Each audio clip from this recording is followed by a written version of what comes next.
Hola, hola, ¿cómo están? Bienvenidos a nuestra sesión Alcohol, Fiestas y Fronteras.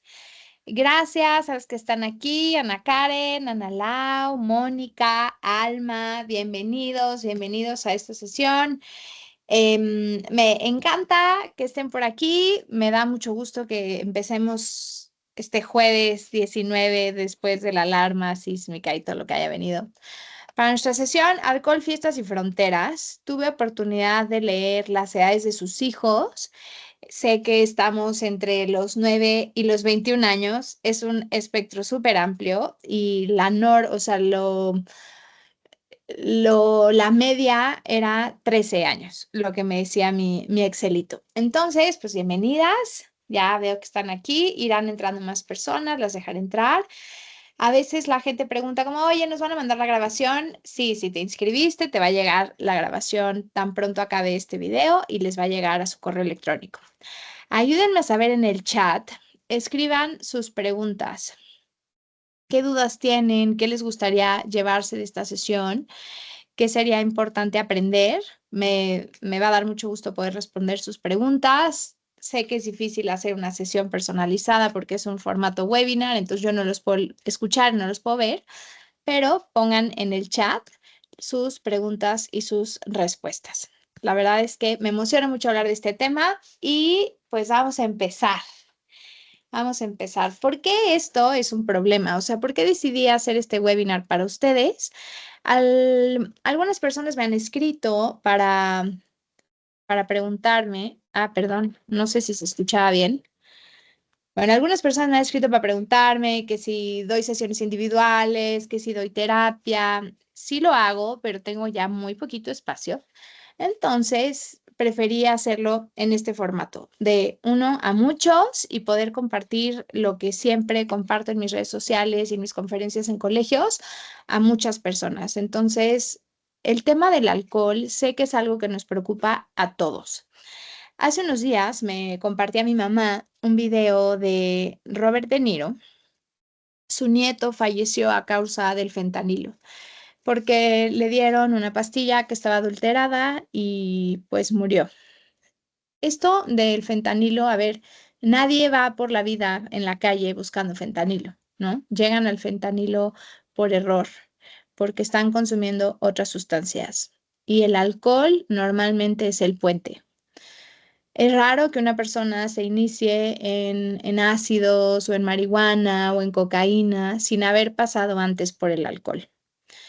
Esto es un problema y es un problema y lo ha sido siempre. Es un problema que tiene que ver con nuestra cultura, con cómo hemos normalizado y vanagloriado el consumo de alcohol, em, con cómo ya ni siquiera podemos ir a un bautizo o un cumpleaños del sobrino de 3 años sin que haya cervezas o haya chupe.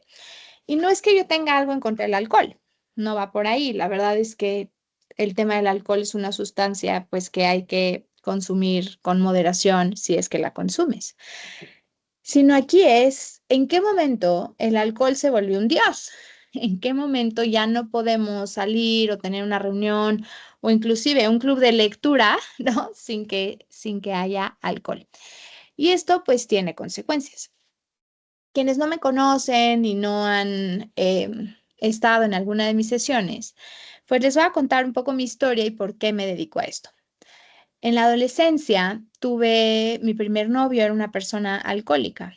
En mi familia, con mis papás, la verdad es que el tema del alcohol era un tema muy delicado. El papá de mi mamá murió, pues si bien no murió alcohólico como tal, pero murió de enfermedades derivadas de su consumo de alcohol. Mi mamá siempre dijo, mi papá era alcohólico. Si preguntas a los hermanos de mi mamá, no es cierto, tu abuelo nunca fue alcohólico. Es que cuando convives y vives con una persona con alcoholismo, tienes una versión de la realidad y quienes están aquí y tienen un familiar alcohólico no me dejarán mentir. Cada una de las personas de la familia experimenta la enfermedad de su papá, de su mamá, de su abuela, tíos, etcétera, de una manera bien distinta. Entonces, en mi familia de origen, el tema del alcoholismo, pues era como muy hablado, ¿no? Como mi mamá todo el tiempo era como, mi papá fue alcohólico, tengan cuidado, mi papá fue alcohólico, tengan cuidado, ¿no? El hermano de mi papá, alcohólico también. Y ahí la historia del hermano de mi papá, pues era más clara, más evidente. Mi tío hoy te lo dice, ¿no? Soy alcohólico y no puedo volver a tomar nunca jamás en la vida. O sea, sé lo peligroso que es para mí volver a tomar y arruinó mi vida por completo en el momento en el que estaba en mi alcoholismo más fuerte, ¿no? Entonces, pues yo crecí así, pero pues yo no tomaba, ¿no? Pero me engancho con una persona que bebía de verdad de una manera muy triste. Y yo le pasaba mal, ¿no? Era un noviazgo bastante tóxico, bastante enfermo y ahí estaba yo y no me iba. Al grado de que tenía en un cuaderno, esto quienes estudiaban conmigo en la universidad se acuerdan, tenía en un cuaderno una gráfica de mi noviazgo. Perdón, ningún noviazgo sano se tiene que graficar, ¿no? Si tienes que hacer una gráfica de cómo está tu relación no huele bien, ¿no? Tu relación apesta, hay algo mal ahí y hay algo podrido ahí que hay que trabajar. Pues tenía la gráfica de mi relación, pasaba el tiempo y graficaba mi amor, ¿no? Pero mi amor iba de pique y, y seguía ahí. Y me prometía que iba a dejar de tomar cada reunión que íbamos o cada fiesta. Yo estaba súper nerviosa, angustiada, en qué momento ya traía una cuba, pero me juró que no iba a tomar, se ponía borracho, me hacía pasar unas vergüenzas espantosas y decía, ¿por qué no me voy? ¿Qué estoy haciendo aquí? ¿Por qué sigo aquí? Finalmente, pues en un concierto me ofrece marihuana y dije como, wow, ¿no? O sea, el alcohol sí, pero marihuana. Y hoy lo veo y digo, ni alcohol ni marihuana, ¿no? Pero en ese momento, pues a los 19 años, pues te enamoras y dejas pasar muchas, muchas, muchas cosas que son importantes en una relación. Finalmente, pues nos peleamos muchas veces, en una ocasión pues no llegó, ¿no? Iba a pasar por mí, no llegó, no llegó, no llegó y pues ahí ya fue como el acabose y terminamos nuestra relación. Salgo de esa relación, obviamente, muy herida, muy lastimada, con mucha codependencia y empiezo un nuevo noviazgo muchísimo tiempo después y alcohólico también. Y yo decía como, wow, tengo aquí una etiqueta, una estampa, no, amigo, tienes problemas con el alcohol, ven conmigo, ¿no? Vamos a enamorarnos. Y duraba muy poco, la verdad es que ya duraba 3 semanas o un mes, me daba cuenta, yo decía, no, no, no, mira, este cuento yo ya me lo sé, a mí esta historia ya me la contaron y pues adiós, y cortaba. Pero en mi círculo de amigas en la universidad y con las amigas de mi trabajo, veía que el alcohol era un problema también, ¿no? Yo decía, a ver, niñas, sálganse de ahí, ¿no? Pueden elegir algo mejor, estar solteras es mejor que estar cuidando borrachos, pero no se iban. Y fue ahí cuando descubrí mi vocación, o sea, cuando dije, esto es bien fácil, es bien fácil engancharse con una persona con problema de alcoholismo, es bien fácil desarrollar alcoholismo y es bien fácil estar en un ambiente que promueve muchísimo el consumo de alcohol y es muy difícil pensar distinto. Finalmente, yo con el dedo en el renglón quería estudiar una maestría en adicciones, una maestría. En su momento esa maestría no tenía el registro de validez oficial de estudios, hoy ya la tiene, pero pues ya no me voy a echar ahorita una maestría en adicciones, estudio consejería en adicciones y empiezo a formar lo que hoy es Decisiones Inteligentes. Decisiones Inteligentes es un programa de prevención integral donde acompañamos a los colegios a implementar estrategias de prevención con sus alumnos, desde quinto de primaria hasta sexto de bachillerato y también lo estamos implementando en universidades. Y en este ajetreo de dar conferencias y de dar talleres, en mis redes sociales quizá lo has visto también, genero, cuando tengo oportunidad, no me da la vida para tanto, ¿no? Genero contenido para hacer conciencia de la prevención. Pues todo esto gira en torno a las decisiones que tomamos, ¿no? Todos y cada uno de nosotros somos libres y somos libres de elegir. Y en aras de la libertad, los adolescentes, pues sí, soy libre y entonces fumo, vapeo, me emborracho, me meto quién sabe qué cosas y al final no eres libre. Pierdes tu libertad y te vuelves esclavo de una sustancia. A eso le llamamos adicción. Entonces, bueno, pues creé este programa de decisiones inteligentes que ahí va caminando y pues si no me conocías, pues mucho gusto. Esa es como mi historia y por qué me dedico a esto. ¿En qué situaciones el alcohol es un problema? Y como familias, pues doy sesiones de coaching de crianza. Normalmente me buscan cuando ya los hijos tienen un problema, ¿no? Cuando ya no contestan, desaparecen, no saben dónde están, ya llevan 3 años con un consumo súper fuerte, cuando están teniendo problemas en el trabajo, problemas en la escuela derivados del consumo. Y no es que sea tarde, sí, siempre lo pongo en mis posts, ¿no? Nunca es tarde para pedir ayuda. Las cosas que ya puedes hacer cuando se ha instaurado y cuando ya tienes un problema de adicción en casa, toma muchísimo tiempo, ¿no? Soy docente en una clínica también y ahí vemos que, o sea, la gente se tarda 10 años, de verdad, 10 años en pedir ayuda. Denme un segundo porque teníamos muchos inscritos, solo hay 8 en la sesión y alguien, pero me pide un ID de acceso. Denme un segundito. Creo que hay gente que no está pudiendo entrar.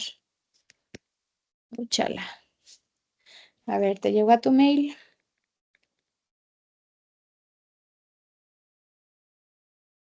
Sí, como que se me hace raro que seamos 8. De verdad había muchas personas inscritas. Em, Quizá todos están teniendo ese problema para entrar. Espero Isa, Rebe, Alma, Carmen, Moni y Ana Karen no hayan tenido ese problema. Em, pero bueno, les decía que en esta clínica lo vemos, ¿no? Las familias se tardan hasta 10 años en pedir ayuda y obviamente ya la ayuda es distinta, ¿no? Ya estamos hablando de un proceso de recuperación, de un internamiento, de tomar sesiones en grupos de AA, ya la ayuda es bien diferente que cuando el adolescente o la adolescente empieza a salir y empieza a ir a fiestas, ¿ok? Entonces aquí lo que vamos a ver el día de hoy es qué necesitas saber para prevenir y qué necesitas saber para cuando tu hijo está cruzando esta delgada línea. Cuando en nuestra familia hay adicciones, al cigarro, a la pornografía, a las apuestas, al alcohol, a la comida, normalmente hay un tema emocional, ¿no? Y pareciera que se va heredando generación tras generación, pero lo que se va heredando son estos patrones de comportamiento en las familias. Nadie nos enseña a ser papás. Yo voy a ser papá o mamá de la misma manera que fueron conmigo, a menos que sane, vaya a terapia, haga un trabajo de crecimiento tremendo para poder sanar y cambiar aquellas cosas que me hirieron y que me lastimaron. Pero si no lo haces, como el borras, vas a repetir aquellas cosas que juraste que no ibas a hacer, como papá o como mamá. Ahora bien, no es que la adicción se herede, pero sí se heredan factores de propensión que los vamos a revisar en un ratito. O sea, ¿qué factores son estos factores de propensión que hacen que una persona sea más susceptible a desarrollar la enfermedad de alcoholismo? Y aquí digo enfermedad de alcoholismo porque el alcoholismo es una enfermedad. Hay quien dice que es una enfermedad de las emociones, hay quien dice que es una enfermedad del cerebro, hay quien dice que es una enfermedad que en la raíz es la respuesta a un trauma. Pero ¿a qué voy? A que al ser una enfermedad, es una enfermedad que es prevenible. Y es aquí donde surge la esperanza y donde surge mi trabajo, ¿no? O sea, se pueden hacer muchas cosas para no llegar ahí, para no llegar a desarrollar esta enfermedad. Y cuando hablamos de prevención, pues tenemos que entender qué es lo que estamos preveniendo, ¿ok? Entonces, ¿en qué situaciones podríamos hablar de que el alcohol es un problema? Fíjate, beber sin moderación, es decir, emborracharse.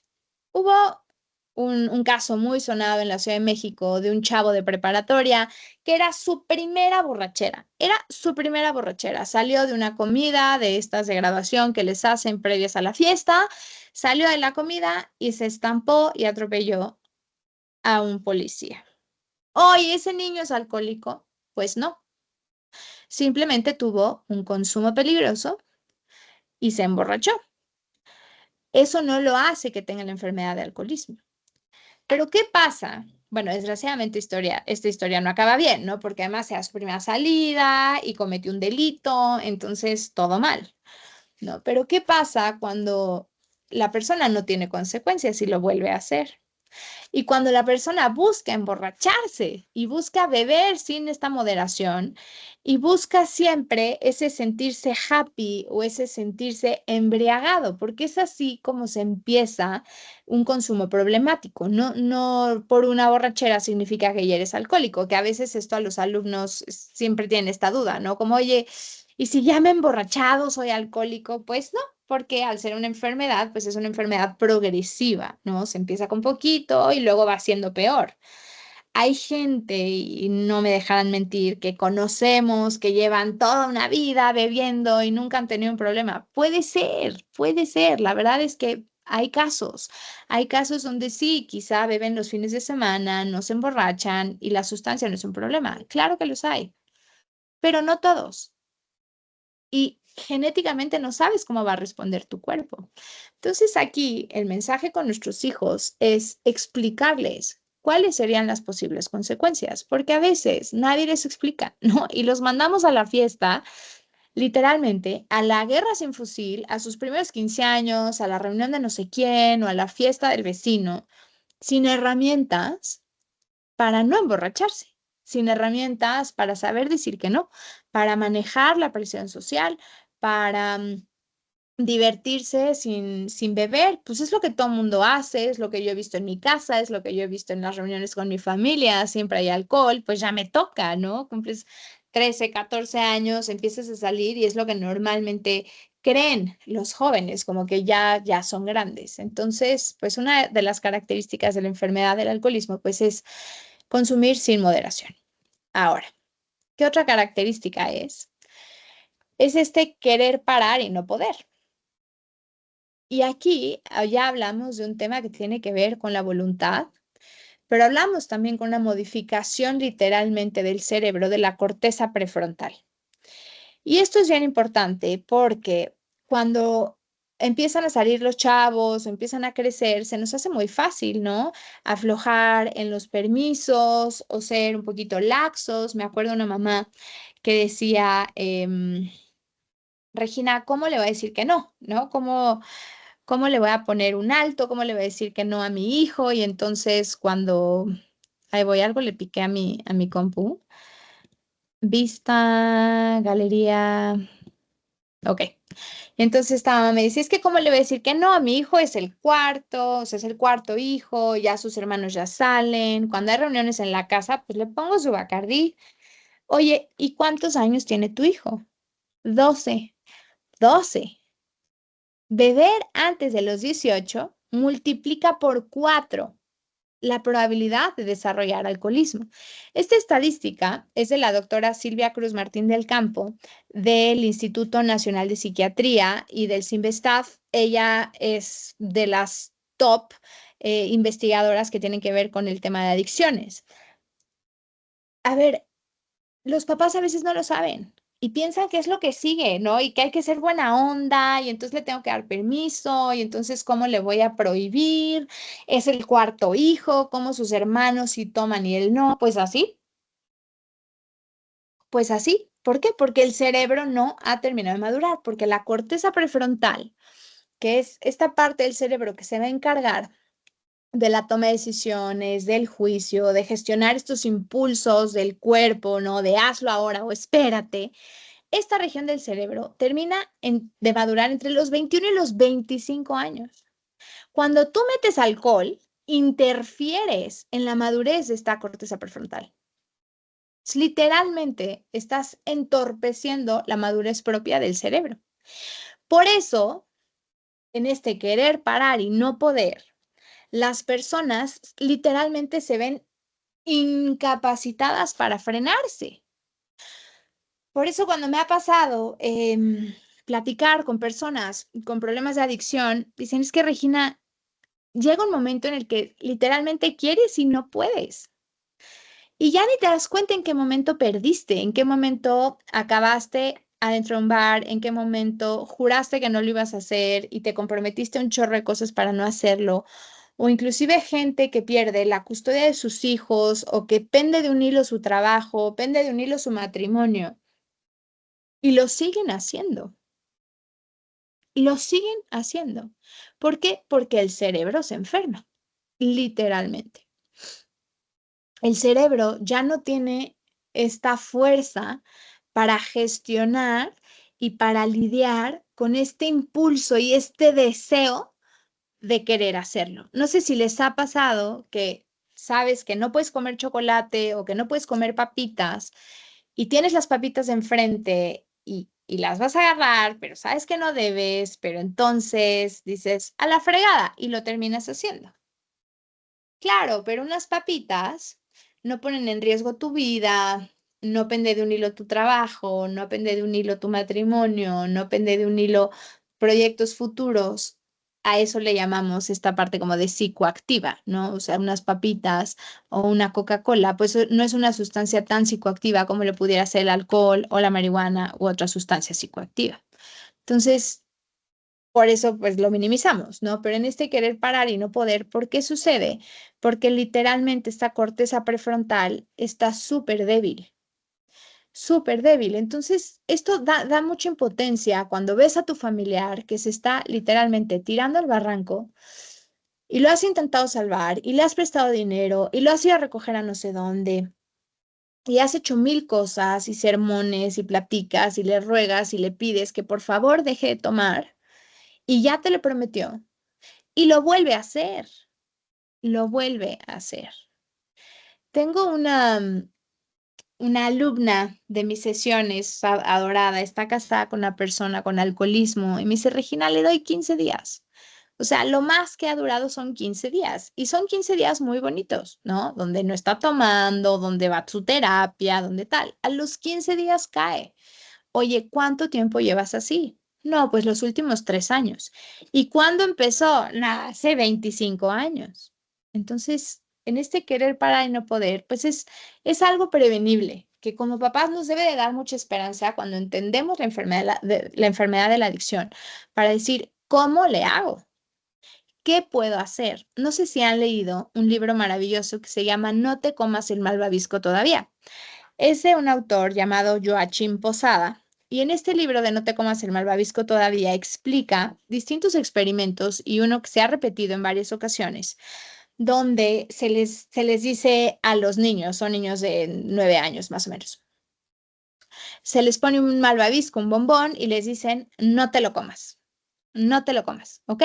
Y entonces ahí está el niño viendo el bombón, ¿no? Y suda y jura que no se lo va a comer, pero además se me olvidó decirles, ¿no? Les dices, no te lo comas, pero si en 20 minutos no te lo comes, te doy dos. Entonces, claro que hay niños que dicen, por supuesto que por dos me voy a esperar, ¿no? Y se ponen a jugar o se distraen. Pero hay niños que dicen, a ver, si puedo tener uno ahorita, ¿para qué esperar por un segundo bombón? Y se lo comen. Y lo curioso ha sido qué sucede 10 años después con estos niños. Este control de impulsos es este músculo de la voluntad que tiene que ver con el autocontrol, que se educa. Si bien hay personas que por su personalidad pueden ser más impulsivas que otras, es algo que como papás podemos inculcar. Este autocontrol, este saber esperar, este parar, este ponerme un freno, ¿no? 10 años después, a estos niños que han participado en la investigación, se les pregunta, ¿no? Se sigue como un tracking de su vida, qué han hecho y tal. Los niños que no se comieron en malvavisco eran niños con alto rendimiento académico, con buenas habilidades sociales y que habían ingresado a la universidad. Los niños que en cambio se comieron el malvavisco de inmediato eran niños con pocas habilidades sociales, con problemas académicos y algunos de ellos habían tenido problemas con la ley. ¿Qué es lo valioso de este experimento que como papás nos podemos llevar para la formación de nuestros hijos? Es que hay que formar el autocontrol y la voluntad. Cuando un chavo empieza a beber, el alcohol nubla este autocontrol. El alcohol inhibe funciones del cerebelo y de la corteza prefrontal que hacen que no paren.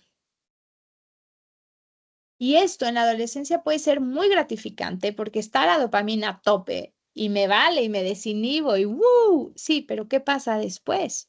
¿No?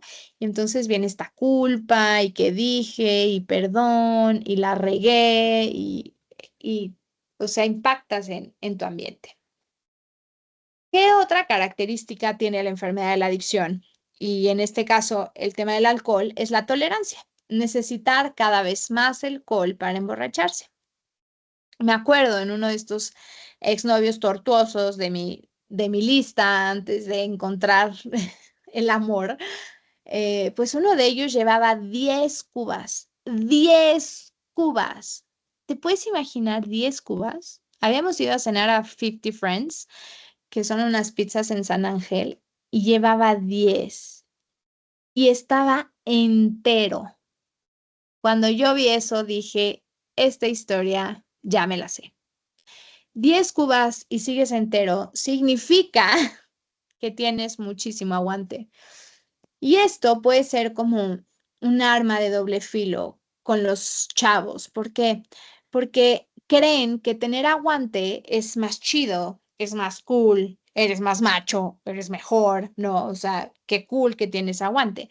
Pero esto es peligrosísimo porque tener aguante significa que cumples con uno de los criterios para el diagnóstico, que es la tolerancia. Es que tu cuerpo necesita cada vez más alcohol para emborracharse. ¿Por qué pasa esto? En nuestro cerebro segregamos una sustancia llamada dopamina y la dopamina viaja en unas pistas que es el circuito del placer y ciertas dosis de dopamina son normalísimas y nos ha ayudado gracias a la dopamina, hemos sobrevivido porque generamos dopamina con las relaciones sexuales, generamos dopamina con la comida, generamos dopamina estando con gente y entonces el cerebro va a buscar aquello que es placentero, lo va a buscar repetir. O sea, de verdad la dopamina es increíble. Pero ¿qué pasa con las sustancias psicoactivas y el alcohol en este caso? Producen mucha más dopamina de la que nuestro cerebro puede procesar. Y esto pasa también con la pornografía y pasa con la nicotina y pasa con, ¿no? con los videojuegos, ¿no? Pero en este caso, con el alcohol, pues si antes necesitabas una cuba o una cerveza para emborracharte y para llegar como a un nivel ligeramente eufórico y sentirte happy, de pronto necesitas dos. Y el problema es que la gente se va a obsesionar con ese primer consumo y va a buscar otra vez sentir esa euforia, pero su circuito de placer se adormece ante la sustancia y le va a pedir más y va a decir, hey, a ver, yo ya necesito más. Me acuerdo en un colegio que estaba compartiendo esto y decía, uno de los niños tenía 16 años, decía, Regina, todo esto que tú estás diciendo, yo lo escucho en mi grupo de AA. Oye, ¿cuánto tiempo tienes yendo a tu grupo de AA? No, pues como 2 años. Entonces tenía 16, a los 14 ya tenía un problema de alcoholismo. Hay gente que desarrolla un problema de alcoholismo más rápido. Hay gente que se tarda. Hay gente que nunca. Son los menos, pero hay gente que nunca. Entonces, en esta tolerancia es un criterio que podemos ayudar a nuestros hijos a ver. Que necesites más no te hace más macho, no te hace más campeón. Te hace mucho más propenso a desarrollar una enfermedad. La Universidad de San Diego tiene un programa de prevención que hace una pregunta. Les pregunta a los chicos de segundo y secundaria, ¿cuántos tragos necesitas para emborracharte? Si uno y ya se emborrachan, ¿no? O sea, son hígado de bebé, perfecto, pasan al grupo A, les dan psicoeducación y les dan talleres de autoestima, de amor propio, de decisiones inteligentes, como de asertividad. Si pasas al grupo B, es decir, si necesitas más de una, tu cuerpo te pide más de una para emborracharte, cumples con este criterio de tolerancia. Y entonces con ellos hacen toda una intervención para que pidan ayuda, para reconocer en qué situaciones buscan tomar, para ir al fondo de su consumo, para identificar y reconocer qué problemas está teniendo su consumo en su vida, porque muchas veces hay esta negación, ¿no? El alcohol no es un problema, yo lo dejo cuando quiera, yo lo controlo, y pues no es cierto, ¿no? O sea, la verdad es que el alcohol empieza como el moho, ¿no? A tomar poder y control sobre tu vida, y llega un momento donde ya no la controlas. Em, ¿Qué otro criterio podemos ver? Pues este malestar. Este malestar después de consumir y bebemos, o la gente bebe para quitarse ese malestar. En este malestar puede venir en forma de culpa, de resentimiento o de cruda, literalmente, o sea, de tener esta resaca, este dolor de cabeza, pues sí, un estado físico bastante desagradable. ¿Y cuál es el problema? Que la gente conecta, literalmente se le llama conectar la peda, ¿no? La borrachera de ayer la conecto con mañana o me curo la borrachera con más alcohol. Y esto pues para el cuerpo es terrible porque estás haciéndole muchísimo daño a tus órganos, a tu hígado, a tu corazón, a tu cerebro. Y aquí el punto es, ¿qué hago para lidiar con ese malestar? Y aquí pues voy a hablar un poquito de crianza, ¿no? A los papás nos molesta el malestar de nuestros hijos. Cuando tenemos un hijo que está irritable, que está demandante, que está cranky, que ay, ya no sabemos ni qué, es incómodo para nosotros también. Y desgraciadamente, como sociedad, muchas veces anestesiamos ese malestar y órale, ya ponte a jugar con el iPad, órale, aquí hay una paleta, órale, ya cállate, ya que hay un dulce. Y no les enseñamos a transitar ese malestar. Al contrario, lo adormecemos y te callas y ya, y te estás y punto. Yo, por favor, me es molesto. Si esto lo traspolamos a la adolescencia y al consumo de sustancias, se oye como mucho ruido, perdón, al consumo de sustancias, el adolescente tiene malestar. ¿Y cuál es el problema? Que se empieza este aprendizaje emocional con la sustancia. Me siento incómodo en una fiesta, siento como este malestar, no sé ni de qué hablar, me siento aburrido, no sé ligar, me siento pues fuera de contexto, me siento que no formo parte, que no me incluyen. ¿Y qué pasa con el alcohol? Viene el dios alcohol y te lo quita en friega, ¿sí o no? Y entonces voy a recurrir nuevamente a esa sustancia para no sentir este malestar. Entonces, como sociedad también tenemos acceso a muchas anestesias. Se llaman redes sociales, se llaman pornografía, se llaman videojuegos, se llaman apuestas, pero ¿qué podemos hacer como papás? Ayudarles a transitar este malestar, enseñarles a transitar este malestar. Este malestar va a pasar, pero para esto necesitamos nosotros trabajar en nosotros para poder sostener estas emociones incómodas de mi hijo y no ceder ante el placer inmediato, porque entonces no le enseño esta herramienta tan importante que es gestionar mi aburrimiento, mi enojo, mi estrés, etcétera. ¿Ok? ¿Qué otra característica tiene esta enfermedad? Pues las consecuencias, tener consecuencias negativas o adversas por el consumo. Accidentes, problemas en el trabajo, vergüenza social, lagunas mentales, violencia. Y aquí, en el tema de violencia, yo he estado con niñas que pues están con novios que beben y dejan pasar formas de violencia. Y aquí como papás tenemos que estar pues muy al tanto y no sobreprotegerlos, sino hacerles ver que no es normal que tu novio en la borrachera te cele, te trate mal, te empuje, te critique, te diga palabras, te haga sentir mal, em, te humille, te insulte, ¿ok? Porque estas formas de violencia, o sea, el problema de la violencia es que la violencia va escalando, ¿no? Si no pones un alto y si no pones un límite, la persona que violenta pues va tomando terreno y las formas de violencia van siendo peores. Y las niñas también, ¿no? O sea, las niñas cuando beben también pueden volverse violentas. Y a veces la gente lo justifica. Ah, es que estaba borracha, es que estaba borracho. No, no, no, no, no, no, no, no, no. O sea, con o sin alcohol no me puedes tratar así. Y el tema también del alcohol es que inhibe este freno. La gente, obviamente, que es como el cerebelo, que es como el mando de control, como el control de calidad, ¿no? Cuando estamos borrachos, en nuestro cerebro deja de funcionar esta función.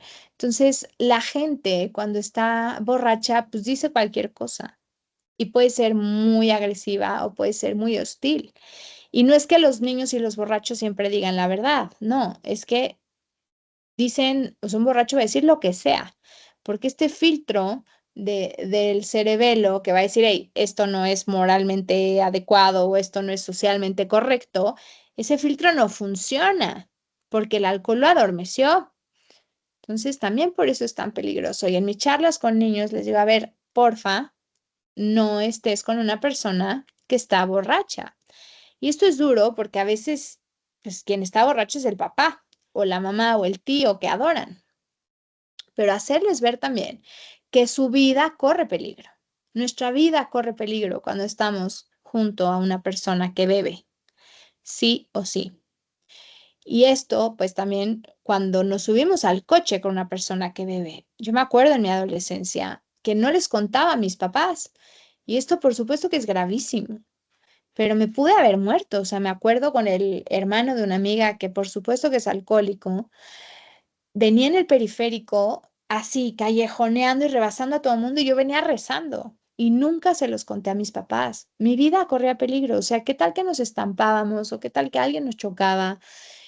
Y está cañón. O sea, cuando los accidentes con los adolescentes, la causa número uno de adolescentes son los accidentes relacionados con el consumo de alcohol en personas menores de 21 años en nuestro país, en México. Hablar esto con tus hijos y decir, ¿sabes qué, campeón, campeona? Si esa persona con la que te vas a ir está borracha, márcame, márcame, sin miedo. O sea, hay chavos que les tienen pavor a sus papás. O sea, ¿cómo le va a marcar? Si fue un problema que me dieran permiso, si por fin me dan permiso, ¿y cómo le voy a llamar y le voy a decir que mi amiga está borracha? No, ni más. Me voy rezando y ojalá que no me mate. Los accidentes pasan y fue con alguien bajo la intoxicación del alcohol, pues es gravísimo y es algo muy delicado. Entonces, otra herramienta que te dejo es habla con tus hijos, que no te tengan miedo, o sea, me puedes marcar. Tu vida es más importante que llegar temprano, tu vida es más importante que ese amigo con el que te vas a subir al coche. Tu vida es más importante que lo que pueda pasar en una fiesta. Y aquí una terapeuta me compartía una herramienta que es súper buena, que se llama sin preguntas, ¿no? Cuando pase algo, márcame y dime, mamá, papá, sin preguntas, ¿ok? Ven por mí sin preguntas. Porque luego los papás empiezan con las preguntas, el adolescente tiene muchísimo miedo y entonces para evitarse preguntas no les marca a los papás. Entonces, a la hora de la fiesta, de la reunión, hablar con tus hijos y decirle, mira, mi amor, puedes llamarme cualquier cosa y me dices sin preguntas, voy a venir por ti, te prometo no voy a hacer ninguna pregunta. En ese instante, quizás 5 días después voy a hacer todas, ¿ok? Pero en ese momento no voy a hacer ninguna pregunta. Y bueno, esta es otra de las características de la enfermedad del alcoholismo y pues molestarse, ¿no? Esto es como un indicador. Cuando se molestan si alguien le pide que deje de beber o que lo haga con moderación y su respuesta es desproporcionada, esto es como una red flag, ¿no? ¿Qué está pasando? Es algo que podemos dejar pasar, como, se molestó porque le pedí que le bajara o que ya no lo hiciera. No, no, no, no lo dejes pasar. ¿Qué pasa con el consumo de esa persona? Cuando nosotros estamos bien y nos dicen, oye, nada más porfa, pues no te pongas borracho, pero estás bien, ¿no? No hay nada dentro de ti, no tienes dudas acerca de tu consumo, sabes que no estás haciéndole daño a nadie y te lo dicen, pues sí, te puedes sacar de onda y decir, "Oye, ¿por qué me lo estás diciendo? ¿No? ¿Qué viste que yo no estoy viendo? ¿No? Con muchísima humildad. El tema del alcohol, pues es que esta humildad se la lleva. Se la lleva. ¿Por qué? Porque la persona que empieza a tener problemas con el alcohol, además de que consume para no sentir, llega un momento en el que se escuda en el alcohol y dice, no es cierto, yo no tengo ningún problema. Los que tienen problemas son ustedes, porque yo estoy bien, porque yo la controlo, porque yo lo dejo cuando quiera, porque esto no es un problema en mi vida. Entonces, con los hijos, esto puede ser delicado, porque decirle a un hijo que, ojo, con tu manera de beber, me llama la atención cómo estás tomando, pues es normal que se moleste. Pero aquí es la forma en la que lo decimos muchas veces, la que no tenemos esa precaución y ese cuidado para qué queremos conseguir con lo que estamos diciendo. Porque no es lo mismo decirle a un hijo, oye, me llamó la atención que ayer llegaste y no me saludaste, a cuántas te tomaste. ¿Por qué no me saludaste ayer? ¿Qué pasó? Tú sabes que siempre que llegues a la fiesta tienes que subir y darme un beso. A ver, no siempre que no llegue va a ser porque está borracho. Pero a veces los papás pues empiezan a cegar y empiezan a justificarse, no, es que seguro estaba muy cansado, no, le cayó mal la lasaña y por eso vomitó, o perdió el celular. A ver, no, que tu hijo no te conteste, algo está pasando. Que no te suba a saludar y no te dé beso, algo está pasando. Que no te cuente de la reunión y de la fiesta, algo está pasando. O sea, no dejemos también pasar estos indicadores que hacen pues, que la gente se tarde mucho tiempo en darse cuenta. Y aquí hay una pregunta muy importante. El alcohol es una anestesia y es una anestesia emocional. Hay que ir al corazón del problema. ¿Qué está dejando de hacer, de sentir y de pensar esa persona por estar consumiendo? Cuando la gente se escuda en yo no tengo un problema, el problema es de los demás, espera, ¿qué estás dejando? ¿Qué estás dejando a un lado? ¿Qué estás dejando de hacer por estar tomando? Quizá estás dejando de divertirte, estás dejando de socializar, estás dejando de ser tú. ¿Qué estás dejando de sentir? Porque el alcohol te roba también algunas emociones. Dejas de sentir gozo, dejas de sentir alegría, dejas de sentir felicidad, sino más bien, o sea, el alcohol es un depresor del sistema nervioso central, te lleva para abajo. El alcohol te pone en un estado depresivo con el tiempo, aunque te pone borracho, es como esta paradoja del alcohol, como que, ¿por qué si me pone high, luego me pone low? Porque te sube y es una ola de dopamina y te inhibe, pero luego viene esta sensación de que hice, la regué, no me acuerdo de nada, please díganme qué pasó ayer, con quién estuve, qué pasó con los niños, qué hice, con, ¿no? dónde pasé la noche o qué dije. Entonces también viene la culpa. Y también esta parte de pensar. ¿Qué estás dejando de pensar? Porque el alcohol se vuelve una obsesión. Yo me acuerdo de estos exnovios con problemas de alcoholismo, que todo era de, ¿y quién va a llevar el chupe? ¿Pero qué va a pasar si se acaba? ¿Y entonces quién va a hacer la vaquita? ¿Pero qué pasa si no hay de tomar? Y entonces todo se les va la vida en cómo vamos a meter alcohol a ese lugar donde está prohibido y cómo lo vamos a esconder y qué vamos a hacer para que no nos cachen. Y entonces su mente se obsesiona por el alcohol. Estas a grandes rasgos son algunas de las características, un poco para entender más. Y a mí me gusta ver siempre el fenómeno de la adicción como un iceberg. Consumir, consumir de manera peligrosa o consumir emborrachándose, consumir sin moderación, es esta puntita del iceberg. ¿Quieres cambiar un estado emocional? ¿Cuál es? ¿Qué es ese malestar? ¿Qué le está ocasionando? Hay que ir al fondo y ayudarle a los hijos a entender que se ponga pedo, que se ponga borracho, no es normal. Que todo mundo lo haga no significa que sea normal y mucho menos que sea saludable, mucho menos que sea saludable. Hay que ir al fondo. ¿Qué traes? Literalmente, ¿qué traes?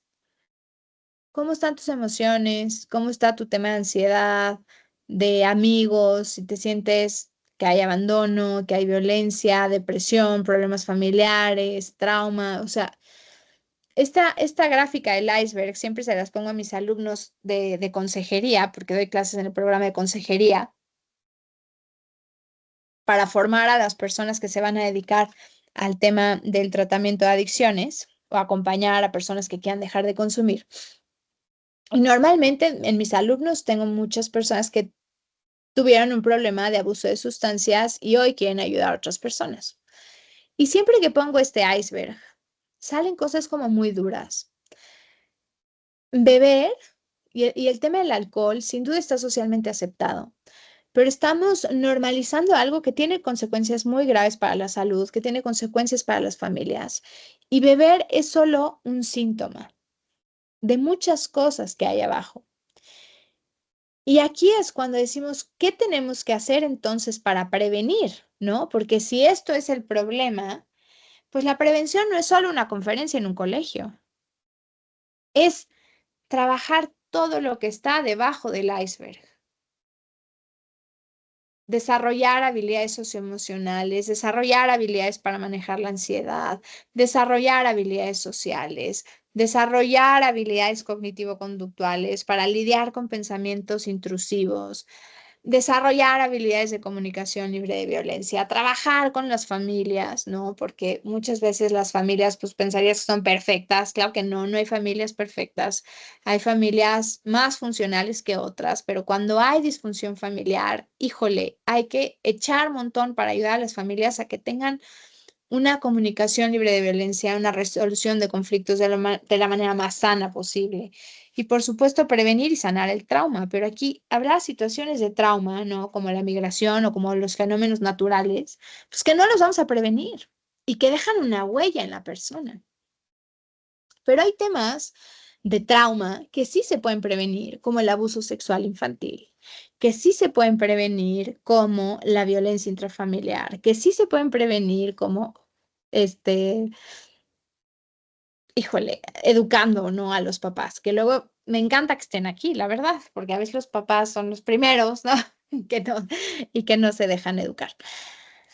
Ahora bien, abro un pequeño espacio para preguntas.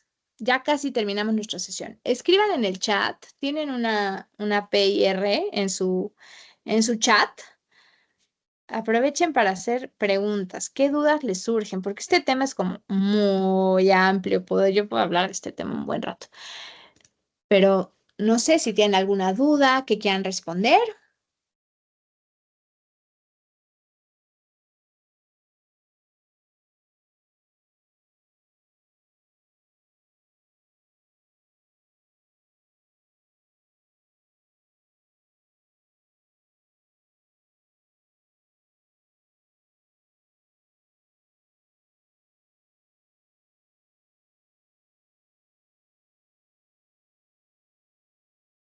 Ok, todo claro como el agua puerca. ¿Sí? Muy bien. Ahora, hay personas que son más propensas que otras. ¿Cuáles son algunos factores de riesgo, le llamamos, que son características de la vida de las personas que pueden ponerlos en una situación más vulnerable? La baja autoestima, un poco autocontrol. Una mamá me decía, con un hijo de 7 años, me decía, Regina, es que mi hijo en la adolescencia va a ser adicto. Y yo, no, ¿te calmas? No, no, no, no. Tiene muchos rasgos que lo hacen propenso, ¿no? Un chavo que no mide el peligro, que siempre está buscando problemas, que le cuesta muchísimo autocontrolarse, que tiende a la depresión, que tiene una mente súper fatalista. Ok, vamos a ayudarlo, ¿no? A los 7 años ya estás teniendo estos rasgos que te causan conflicto y que te hacen ver, ¿no? Eso no significa que tu hijo vaya a ser adicto. Tenemos que blindarlo para que cuando llegue la fiesta, cuando llegue el Reven, él pueda decir que no.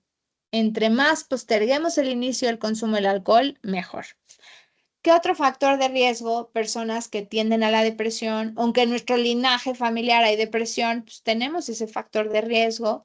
Ansiedad, por supuesto, divorcio de los padres, cambio de residencia, de escuela o de ambiente y fácil acceso a la sustancia, ¿no? O sea, cuando es fácil conseguirla, pues es fácil que llegue a tus hijos, ¿no? Por esto esta mamá que le facilita a su hijo de 12 años, bueno, yo estaba de verdad muy asustada de lo que estaba escuchando, porque estás tú siendo ese factor de riesgo, cuando deberías ser como mamá un factor de protección.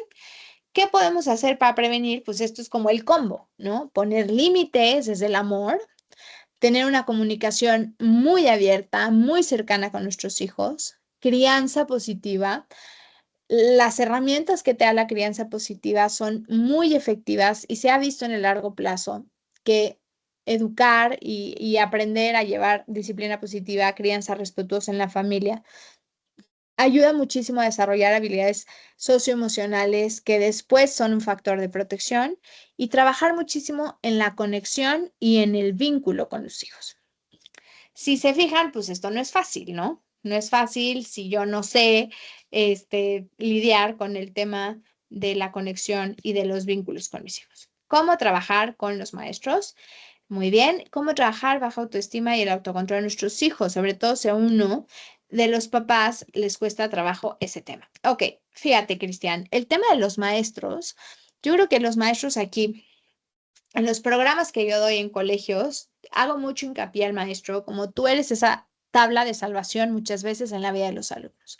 Entonces, no tenerle miedo como profesor a entender el fenómeno de la adicción, a educarse, porque a veces dicen cosas que no son acerca de las sustancias, pero que el niño busca preguntas, ¿no? Oye, prof, ¿qué hace la marihuana? ¿Por qué la cocaína es peligrosa? Tú te pones borracho. Entonces, ese tipo de preguntas como profesores es formarse para poder dar respuestas oportunas y no abrir una curiosidad innecesaria en la vida del alumno. Y retomar también el rol, ¿no? Tener un buen profesor que marca tu vida, que te acompaña, que te ama, que te escucha, que vela por ti, que procura tu autoestima, es algo de verdad que puede ser una tabla de salvación en la vida de un adolescente que está teniendo como, pues sí, problemas con el consumo de sustancias y no se acerca a pedir ayuda. Y pues hay que educarse, ¿no? Los docentes pues tienen que aprender un poquito esto. Y dice Paola, ¿cómo trabajar la baja autoestima? El tema de la autoestima, por supuesto que nos puede dar para un tema muy, muy amplio, cómo educar la autoestima de los hijos. Cuando nosotros como papás fortalecemos nuestra autoestima, fortalecemos nuestro lenguaje interior, nos hablamos de una manera amable, es mucho más fácil que lo podamos hacer con nuestros hijos. A veces nuestros hijos pueden tener problemas de autoestima porque nosotros somos los primeros que no confiamos en nuestro rol de papás y mucho menos vamos a confiar en nuestros hijos. Y educamos desde el miedo, desde el chantaje, desde la culpa, desde el regaño, desde el te torturo, te hago sentir mal para educarte y eso lastima la autoestima de los niños. ¿Cómo tener una sana autoestima, una autoestima a prueba de balas?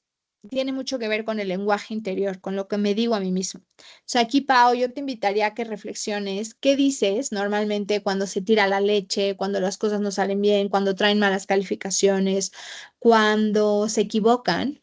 Ese lenguaje interior es tu chamba como mamá construirlo. No recuerdo cuántos años tienen tus hijos, pero más o menos a los 11 años podemos nosotros echar montón para, con reforzamiento positivo, con las cosas que les decimos, ayudarles a que tengan un mindset, un lenguaje interior súper sano. Si ya hoy te das cuenta, pues que no lo sabes hacer y que la has regado y tal, no te preocupes, estás en buen momento para aprenderlo. Si tu hijo tiene más de 11 años, ya tenemos que ocupar otras herramientas, ir a terapia, trabajar muchísimo como papás para cambiar y reorganizar este cassette interior y poder ayudar a nuestros hijos a fortalecer su autoestima. ¿Cómo le podemos hacer? Viendo lo positivo que hacen, reforzando todos los días 5 cosas que tú veas que hacen bien, no decirles, eres un campeón, eres el mejor. En el instante en el que le digo a mi hijo, eres el mejor, hago a todos los demás los peores y no va por ahí, no es eso lo que queremos lograr, sino queremos lograr que él se fortalezca y que él se crea que es capaz de hacer muchas cosas. Entonces, educar en positivo es ver esta parte que sí hay. Sí, ok, dejó el cuarto hecho un marranero, pero le trata mal a su hermana, pero ¿qué sí hace? Y enfócate en lo que sí hace y fortalece lo que sí hace y ayúdalo a que él se eche porras